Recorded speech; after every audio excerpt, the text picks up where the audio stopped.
we are going to start working on systems of equations. And systems of equations just means we're trying to figure out, my turn. We are trying to figure out where two or more lines cross. Okay, we want to figure out where they intersect each other. So, systems of equations. Last week, we can sit now. Well, look, there's lots of room up here. Okay. Stop. Huh? I don't know. Too bad. I moved the seats around. Okay. Last week, we solved systems of equations by graphing. Okay? By graphing. But that's not exactly the best way to solve them. Okay? Because sometimes if your graph isn't absolutely perfect, it's really difficult to figure out where they cross each other. So I'm going to teach you a new way today. We're on chapter 3.8. Okay, chapter 3.8, and this is in your book, but I'm going to give you hopefully a little different way than your book deals with things. Okay, and the first thing we're going to work on is solve systems of equations.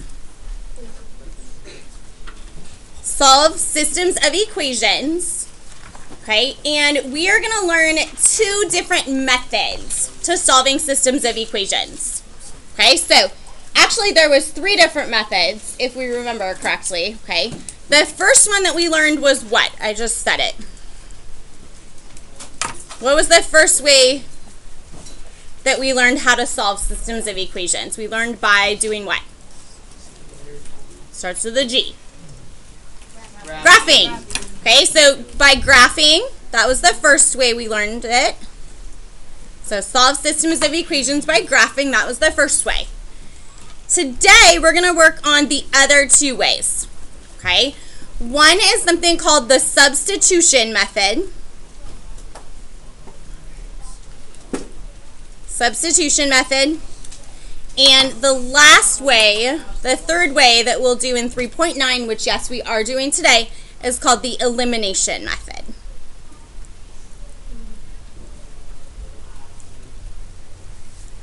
Okay, so we're going to learn the substitution method and the elimination method. Okay, so graphing is pretty self-explanatory. You figure out where the two lines cross, and that's what we would say is the solution to the systems of equations. Okay, that just basically means they both have that one point in common. Okay, they would touch at that one point. Substitution method literally means we're going to take one equation and I'm going to substitute it into the other equation. Okay, so we're going to take one equation and substitute it into the other equation. So you're going to see stuff like this. Okay, and your instructions are always going to say solve each system. Solve each system algebraically. Okay, solve each system algebraically. What does that mean? What does it mean to solve a system algebraically? Does anyone know? Say it again. Using algebra. So that basically means you cannot just randomly guess. Okay, so you have to show work. Well, then you were going to have to learn a new trick, okay? Solve each system algebraically. So you will see questions that look similar to, let me find my example. Sorry, I lost my place here. Okay, if I give you the system, for example, number 1, I ask you to solve y equals x minus 3 and y equals 2x. Y equals x minus 3 and y equals 2x. We say solve each system algebraically. Now, like I said earlier, we could, in theory, we could graph this. Okay, but unless you have absolutely perfect graphs, which probably means you have graph paper every single time, it's really difficult to solve that way. So what we're going to do is we're going to use something called the substitution method. So you are literally going to substitute one equation for the other. So here, all you'd have to do is we're going to substitute 2x in for what, do you think? X minus 3. close. We're going to put it on the other side of x minus 3. I'm going to replace this 2x, replace this y with 2x. Because do you see how y is equal to 2x? I'm just going to substitute it. So I'm going to substitute 2x equal to x minus 3 and then solve. Okay, we did this in our last unit. How would you solve? Meaning, how do you get x by itself? Plus 3. No, not exactly. We want it, how do we move this x? Because I want to get, so let's write ourselves a note. You want to get numbers on one side of the equals and letters on the other side. Okay, you want to get numbers on one side of the equation. Oops, sorry, you can't quite see that. And letters on the other side. So when we're solving, we always want to get numbers and letters on different sides of the equations. So, which one would I want to move? Do I want to move the 2x or the 1x? The 1x, okay? How can I move that 1x? Would I add, subtract, multiply, or divide? Subtract the 1x. Okay, if you subtract 1x from one side, you have to subtract it from the other side. So these go away. What's 2x minus 1x? Just 1x. Do you have to write the 1 in front? Don't have to. Okay, so 1x equals negative 3. If we're solving for a point where things cross, what two parts do I need to make up a point? The x and the y. So now I have the x. So part of my answer is negative 3. And remember, we always write thing in x, comma, y. So part of my answer is negative 3. How do you think I could find the y? I know what x is equal to. Does anyone think they know? How could I find the y?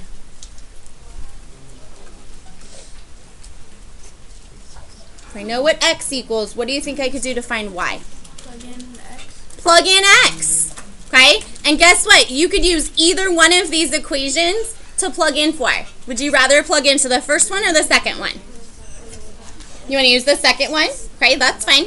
So if we plug into this second one, I'm just going to plug in down here. Y equals 2 times what's my x? Negative 3. 2 times negative 3, so you get a y value of negative 6. Take the x value that you found and the y value that you found and make it a point. So negative 3, comma, negative 6. Yes, that is your answer. Okay, that's the answer that we're looking for. Okay, these need to be written in the form of a point. Okay, in the form of a point. I'm going to back this up just a little bit so you guys can see a little bit better. So, in the form of a point, that is your answer. Okay, if we wanted to, I could graph this, and if I graphed it, that would be the answer that you would get. Okay, so this is just a little bit better way than graphing, because if your graphs aren't absolutely perfect, it'll mess you up. Okay, so let's try another one. For number 2, we're going to do the same thing. Okay, I would like you to solve the system algebraically. Okay, I would like you to solve the system y equals, and system just means you have more than one equation. Okay, what we are going to deal with is only going to be 2 equations. You will only solve it with 2 different equations. But it is possible to solve with more. So, let's start with y equals 4x minus 3. Gentlemen, stop. And 3x plus 2y equals 38. Okay, let's start with those two. Now, since we're using substitution, before you can substitute, let's write ourselves a note. Okay, before you can substitute,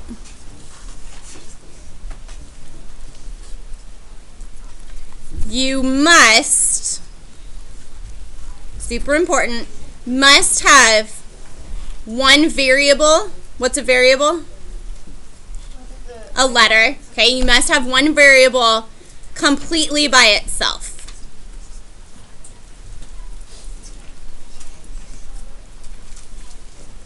Okay, so before you can substitute, you have to have one variable completely by itself. Now, most of the time, your problems that we give you are already going to have one that's completely by itself. Okay, if they're not completely by itself, that's when we use that third method, which is called the elimination method. Okay, you won't have to do that just yet. So for this one, which one letter is completely by itself? The y, and it's the y in which equation? The first one or the second one? The first one. So what we're going to do is we're going to take this and we're going to substitute in for what letter do you think? The y in this equation. So we're going to substitute, we're going to use this bottom equation. You just rewrite everything, 3x plus 2. If you're going to substitute something in, what do you have to remember to do? Put it in what? Parentheses, right? So what am I substituting in for y? 4x minus 3, and that will equal 38. Now, if I'm going to solve for this, what do you think I have to do first? We're not going to move the 3x just yet. Yes, you want to distribute. So when we're solving, okay, you always want to combine like terms.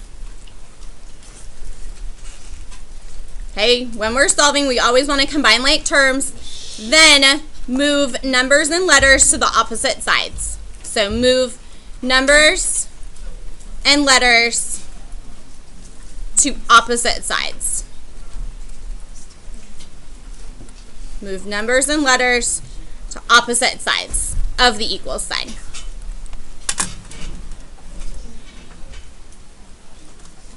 Those are kind of the process that you always want to do when we're solving here.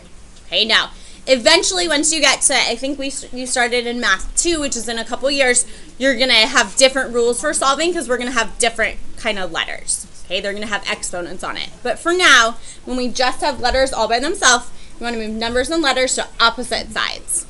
So, how would I start this? Someone said it earlier. Distribute, right. So distribute this 2. Would I be done distributing if I just did 2 times 4? No. No, the 2 also has to go to that negative 3. So rewrite this 3x plus 2 times 4x is what? 8x. 2 times negative 3 is negative 6 equals 38. What would I do next?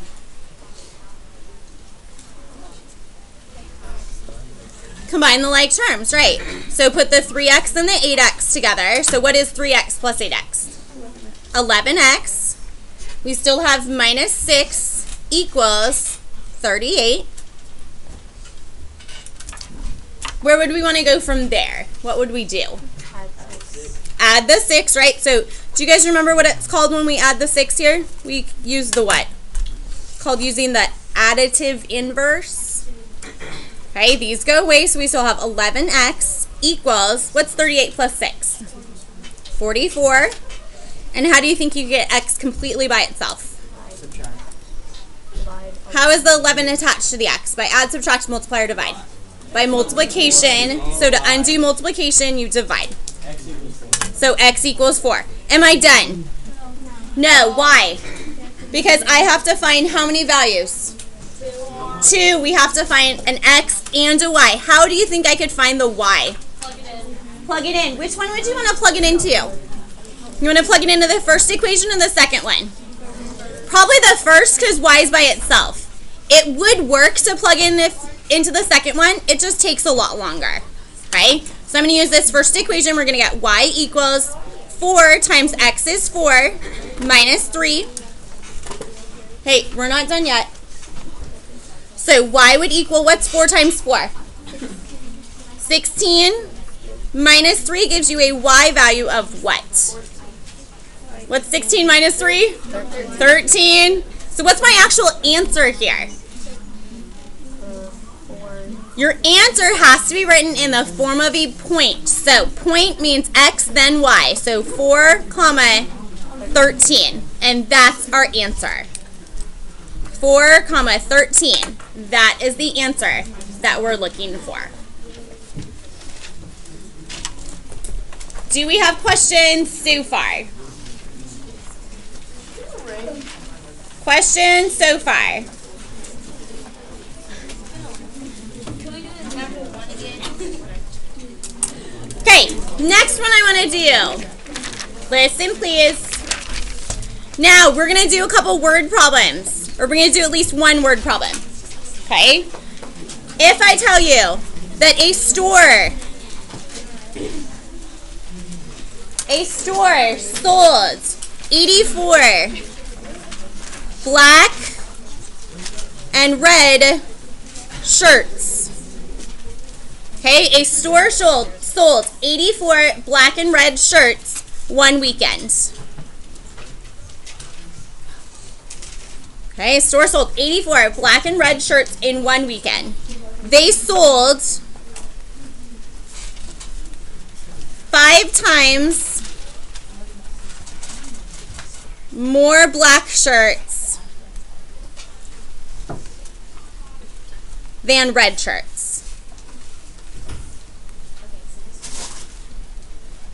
They sold 5 times more black shirts than red shirts. I would like you to write and solve a system of equations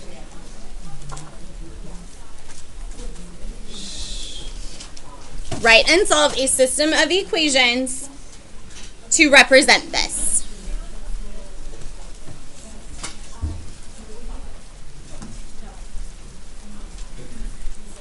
So, remember for homework, you're not going to have to write down the words, so it won't be quite that bad.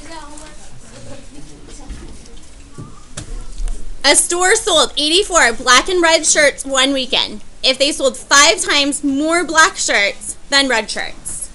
I want you to write and solve a system of equations to represent this.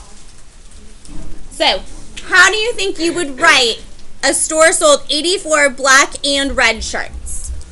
Any ideas? Now, you can use X's and Y's, but you don't have to. Okay? I would prefer that you not use X's and Y's. If we're talking about black and red shirts, which letters do you think we should use? B and R. B and R? That makes sense to me, okay? If you want to use X and Y, you need to make sure and write down which one X represents and which one Y represents, because it's a little bit confusing. So if we want to use black plus red would equal what? 84. Because then combined black shirts plus red shirts, they sold 84. How would you write that they sold 5 times more black shirts than red shirts? The black shirts is equal to what? 5 times what? The R. 5 times the R. So 5 times more black shirts than red shirts. How could you solve this system? What would we do? This is just like number 1. Just because it doesn't have X's and Y's, you do still do it the exact same way. What could I do? Substitute. I could substitute what? 5R in for what? The B in the first equation. So if you substitute, we would get 5R plus R equals 84. What's the coefficient in front of this R? What's the number in front of this R? 1. A 1. What is 5R plus 1R? 6R. 6R equals 84. How could you solve for R? How do you undo? Divide. Divide, right. So if you divide, you can do that on the side of your paper. You do not need a calculator. R equals? 14. What did we get? 14. Anyone do it? 14? Perfect. So what does that mean? R equals 14. 14 red shirts. Now, am I done? No. No. What else do I have to find out? The black shirts. How would I solve for that? 5 times. Plug it in, okay? Does not matter where you plug it into. Would you prefer to plug it into the first one or the second one? The second one, that's totally fine. Okay, if we plug in R right here, black shirts equals 5 times red shirts of, thank you. 5 times 14, so what do we get? 70. B equals 70, so 70 what? 70 black shirts. Now, do you think that there's any way you could check your answer here? Plug it in. You could plug them in. We know that 14 and 70, if you added those together, how many total would there be? 84. And is that what they told us in the problem? Yes. That's it. Okay? That's what we're doing today. Substitution. Okay? Does anyone have questions on any of that? Okay, now for Miss Clark's class, I'm not 100% sure what your homework is supposed to be. So if she does not have it, if she has it written down in her classroom, you guys can do that. Otherwise, if she does not have it written down, you guys can do the same thing my students will do. And that is page 247 in your book. You are doing numbers 1 through 11 and 16 to 21. 1 through 11 and 16 to 21. Miss Clark's students are also doing this, yes. Unless she has a different assignment for you. She does have a different assignment? What did she give you guys?